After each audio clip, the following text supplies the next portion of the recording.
Hi, everybody. Thanks for joining us today. I'm Rick Parkhill. I'm the director at Brand Storytelling, and I'm delighted to be joined by Paul Taublieb today. Paul is a founder and director of Taublieb Films, which is a production company that's won multiple Emmy Awards and created and produced branded content. Clients include ESPN, Ferrari, and most particularly Monster Energy that we're going to talk about today a little bit. So, Paul, welcome to the Brand Storytelling channel. Thanks for being here. Thanks for having me. And I think it's a very important channel to have because it is such a cornerstone or a piece of the media landscape now. It's there's more going on every day with brands creating, demonstrating that they can create great, compelling work that's not an infomercial.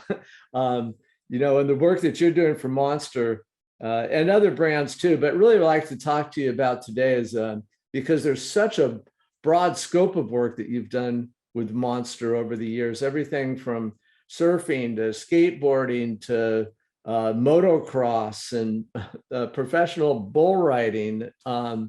It's a great story. So tell, how did this all start with Monster? When did you start creating content for them? How did you guys get together? Well, actually, it happened like a lot of things, and most of the things in my life accidentally, without any planning at all. But I was hired by ESPN to produce Mike Metzger's world record backflip over Caesar's Palace fountain in 2006. And I had been working at the X Games. I was actually one of the person who wrote the original white paper. I was a consultant on the creation of the X Games. And so I was producing everything with motorcycles at the X Games as what they call the sport organizer and sort of executive producing the television content. And Mike Metzger was a monster athlete. So since he was a monster guy, I started meeting the people involved in trying to pull this thing off. It was, as you can imagine, fairly complicated to shut down Las Vegas Boulevard, build the ramps, do everything. And the sponsor was actually Mission Impossible, the movie. Yeah. What I explained to these guys at Monster is the focus is going to be on the athlete, on the guy doing the jump. And if he's branded Monster, which Mike was, you're going to be able to basically get the content value more than anybody else here. They had a big thing painted on the ramp, but this resonated with Monster.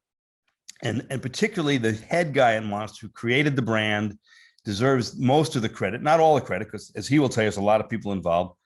Excuse me, a guy named Mark Hall. And his whole philosophy, which is really the foundational philosophy of the Monster marketing, is 30-second commercials don't really work anymore. Advertising is kind of an ironic medium. People know they're being sold. You've got to give them something authentic. And his thing is get a hero, put your hero on a podium or as a champion, surrounded by, sometimes pretty girls or a lot of hoopla, hold the can in your hand and you're done. Like, doesn't not more complicated than that. And so with a guy like Mike Metzger, and I was obviously involved in freestyle motocross, I knew the sport, I knew how to run and stage events from a mechanical standpoint. How do you build up to the jump? How do you build the ramps? How did you we had to come up with a crazy way to pull the stunt off because it was supposed to obviously mirror Evel Knievel's, but where Evel Knievel landed was now a parking structure. But I flipped it around. We built an elevated scaffolding system and it worked. But the main thing was the people at Monster could not believe the worldwide impact of Mike and the branding. And so we began a personal relationship and started doing other projects together. Similar, Ken Block, who's the guy with Jim Connor with over 1 billion views. We pulled off a Discovery Channel show where he set a world record of 160 feet, I believe it was, jumping a rally car. So again, the brand is just there. You're not selling the brand. You don't have to market the brand. You just organically cover it. You do something really cool. And that's one of the cornerstones of what Monster and all the stuff I've done since then.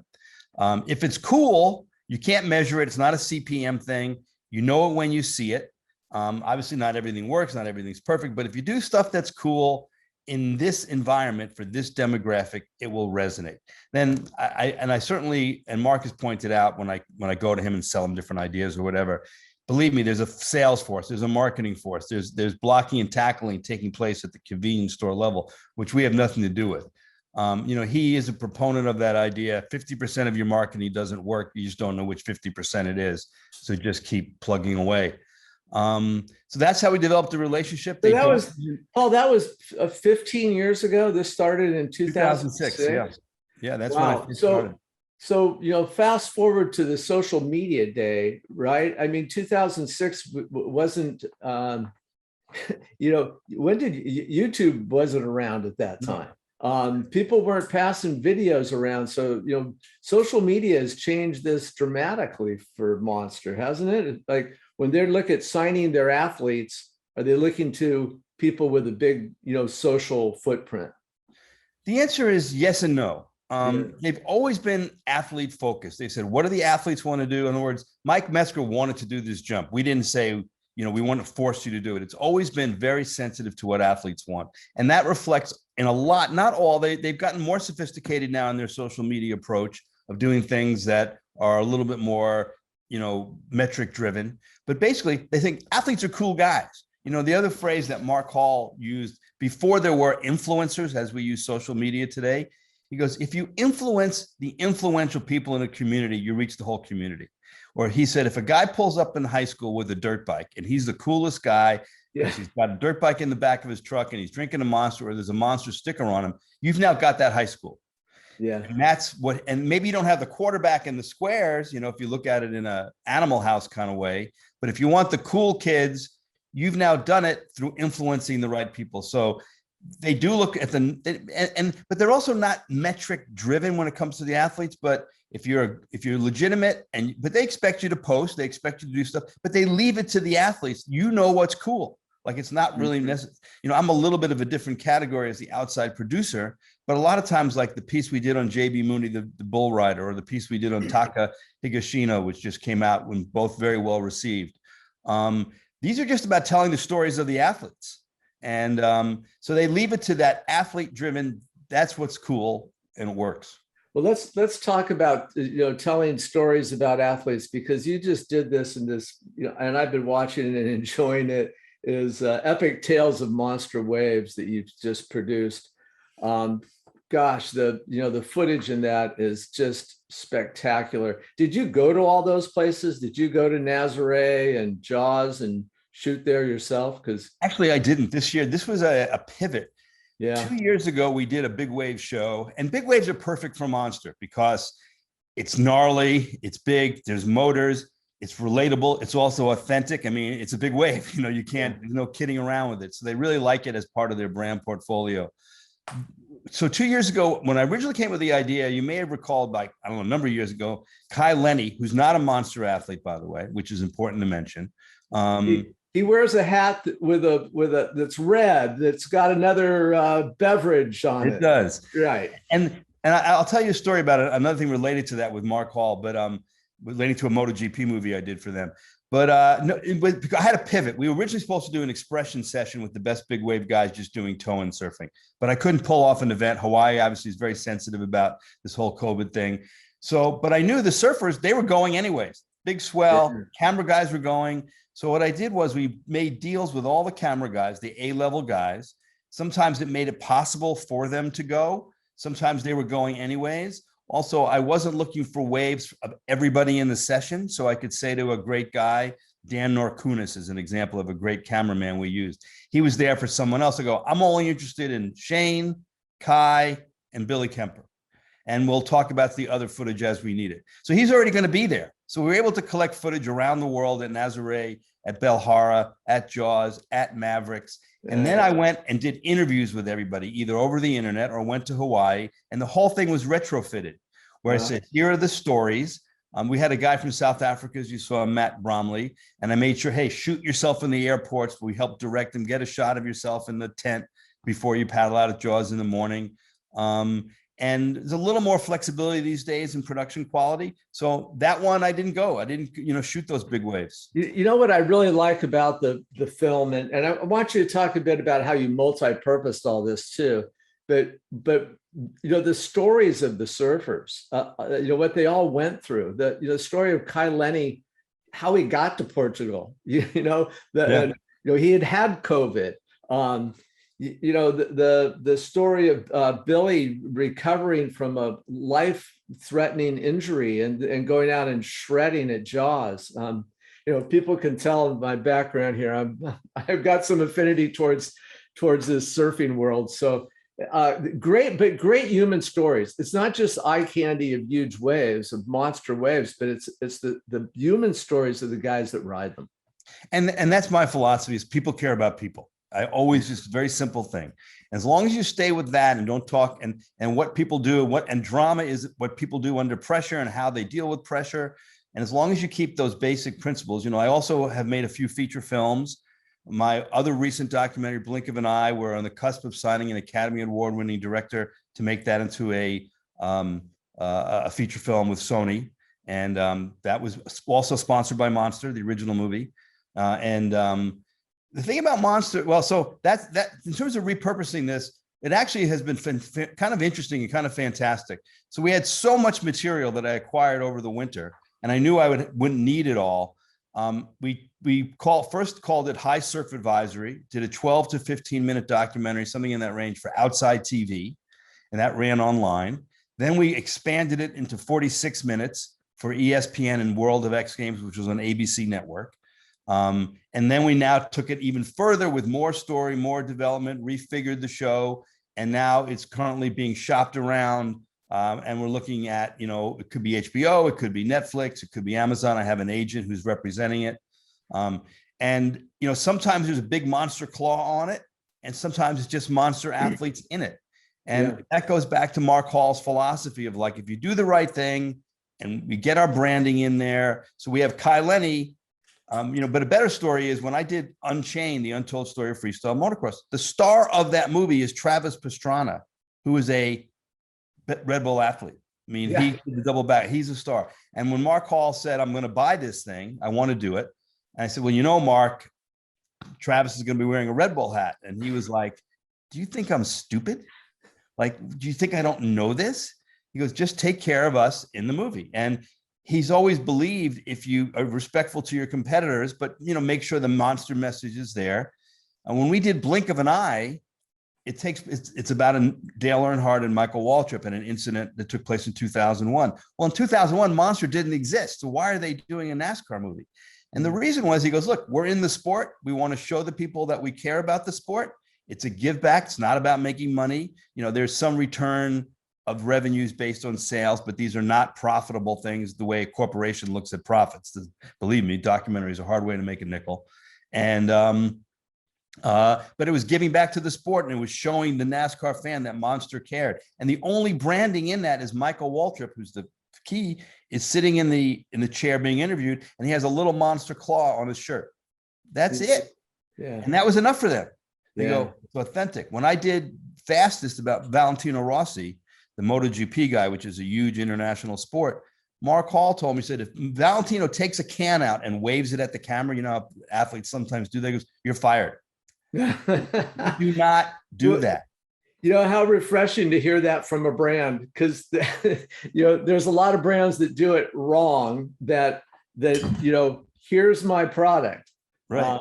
So Mark's got it right. I was really surprised watching the film and seeing Kai Lenny with his Red Bull hat on, that was so featured through the Monster Waves film.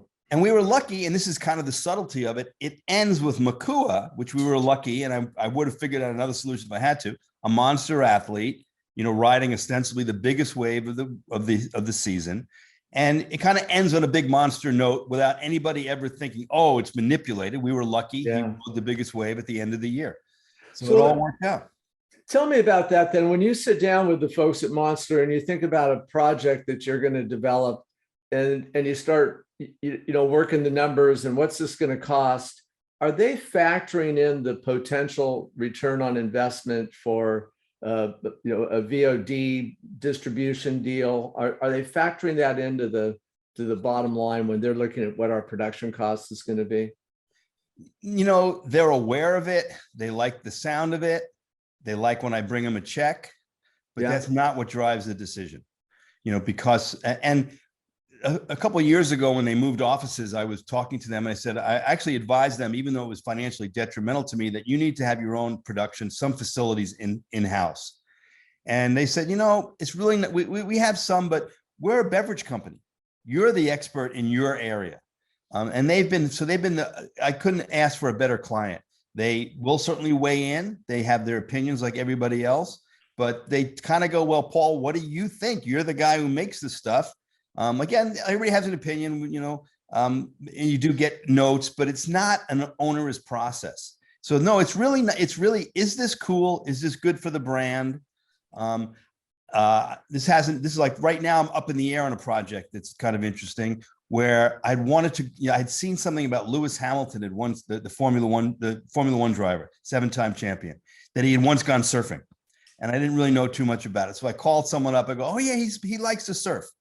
So I contacted my guy at Monster. I go, hey, we should take Lewis Hamilton to a surf pool and bring a Monster athlete with it. And so they sent an email to, he's got layers and layers. The guy's part of a team that operates on a $500 million budget. That's what it costs to run the Mercedes Formula One team, $500 million. And I got a note back. Well, they got it to Lewis. We're not sure. It was kind of like this woojie world. And by an amazing coincidence, this is about just 3 or 4 days ago, I went down to my local beach. Who was coming out of the water, having been surfing? Lewis Hamilton. So I went over to him and I had met him briefly, Bill, and we talked. He goes, I want to do it. Yeah, count me in. That would be great. I pitched him right on the beach there. And so I called my guy back at Monster. Now it's like something an athlete wants to do.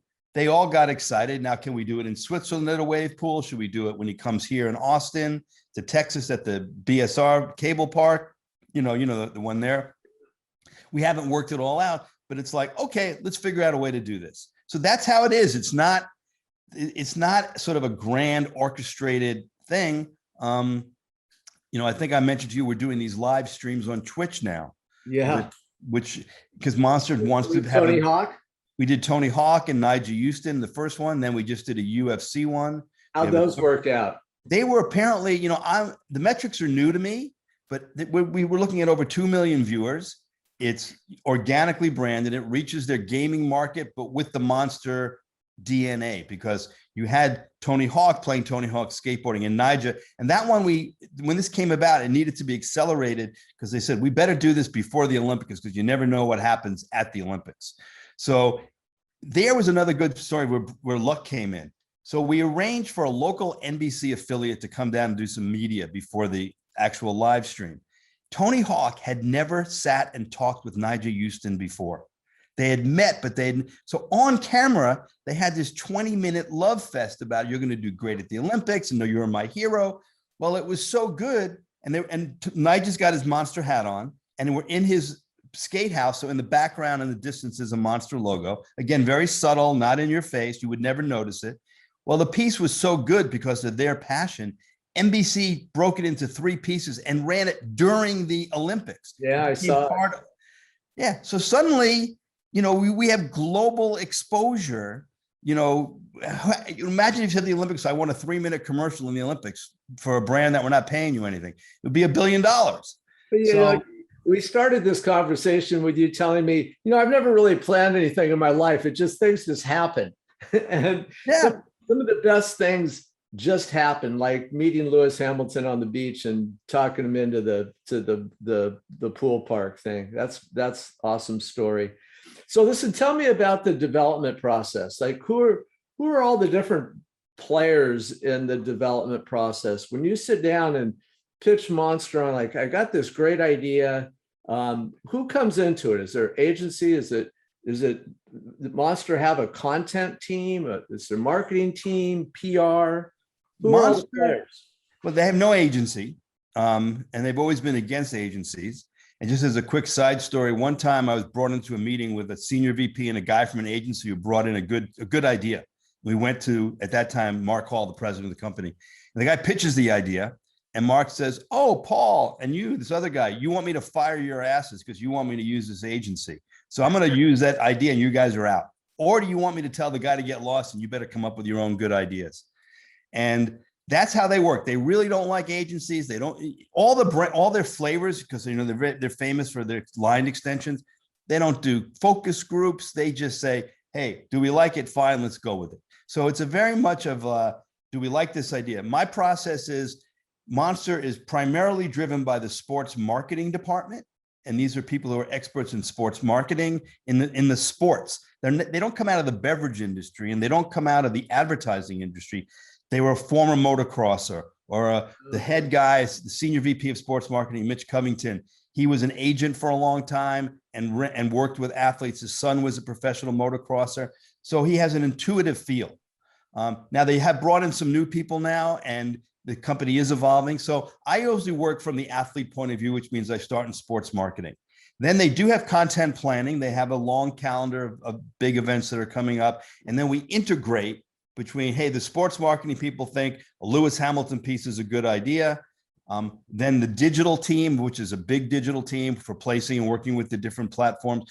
I'm fortunate, I don't really have to deal with that. I just say, hey, we're doing Lewis Hamilton next. And then someone else starts working on a calendar. They try to be flexible. For example, in Lewis's case, we probably want to get it all done and out before the end of the Formula One season, which gives us a little bit of time. There was another example where there was at a Supercross, which is a big sponsorship for Monster, the title sponsor of that sport.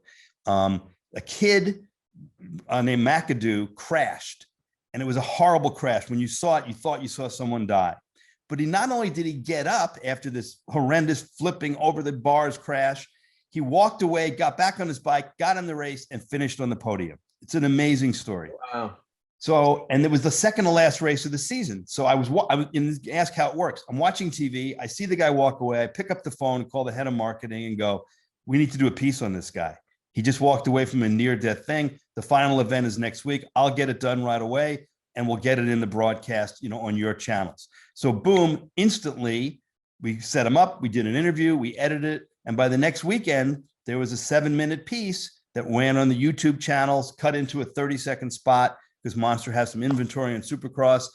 And so it was instant because it needed to be quick. So there's that to things that sometimes take months or even years. I'm working right now on the history of Supercross, a new documentary called Pay Dirt, the untold story of Supercross. And we're just starting the interviews. We had to put the whole thing on hold because of COVID. We didn't want to get packed into studios with people doing interviews and that kind of thing. We're just gearing that back up, though we're having challenges now, as you can imagine, with the new thing, and kind of a little bit on the fence about it. So Pay Dirt, that'll be a feature-length film. It'll be a feature-length documentary. Starts off with a great story that the guy who created Supercross asked he was a local impresario of races, and he asked his wife to marry him, and she said, okay, but I never want to come to one of these crappy tracks again out here in the boondocks. And he goes, I'll bring this to stadiums. So that's where Supercross was born. But then he ended up getting involved in a murder thing where he was convicted of murdering his partner, and he's in jail to this day. Oh, wow. Mike Goodwin's name. What's the his innocence? What's the production schedule for Pay Dirt? When do you expect it to be done? Our hope, but now I'm getting a little bit trepidatious about it because of a lot of our studio that we're going to shoot in is at Monster offices because they have a facility there, and they require vaccines or you can't come in. So now it's turning out not everybody, as you know, is chosen to get a vaccine. So we now that may stretch it out. But ideally, we would have it done by the end of next year to debut in January for the beginning of the Supercross season. To debut in January 2022? Yep, that would be our plan. Wow. We've been working on it. We have most of the research done. We have a lot of the archival footage done. We kind of know what points we're going to hit, but it may not work out because it may take maybe slow or almost impossible to do all the interviews. You might want to bring it to Park City in January and show it to our brand storytelling audience, or a trailer or happy to do it. Yeah, that would be That'd cool. Be great. Yeah, I'd love to. Well, listen, Paul, I really appreciate your time. Is there anything else in the pipe that you want to talk about that you can talk about? Well, I would say, working with Ferrari is like the exact opposite of Monster. Very formal Italians. I've gone over there a number of times. It was kind of accidental. We met someone who knew someone, and they met us and they liked our work. There's a movie I did called Hawaiian, The Legend of Eddie Aikau. And there was this Italian woman. It was, again, no planning on my part. There was this woman in Italy who came from the high fashion world of Milan, who had seen the Eddie movie and thought surfing was just the coolest thing. And when she heard about it was me, I was introduced, she goes, oh, well, you must make movies for Ferrari. So we've done about a half a dozen films of different types for Ferrari. We're talking to them about some future stuff. Again, that's much more difficult, but they just hired a new guy about 2 months ago to oversee all new brand initiatives. Ferrari wants to up its game in terms of content. So Cool. it'll be interesting to see what happens. So the exact opposite. Well, we're going to be looking for more exciting things coming from your production company. I'm going to recommend everybody who's watching to go check out some of your films. I've really been enjoying the epic stories of monster waves. That's worth the watch, whether you're a surfer or not. Those are great human stories. Paul, thank you so much for your time today. Thanks, Rick. And keep thrilling us with these great films. We love them. That's very kind of you. I'll be in touch and look forward to seeing you in Park City. I hope so. Thanks, Paul. Bye-bye.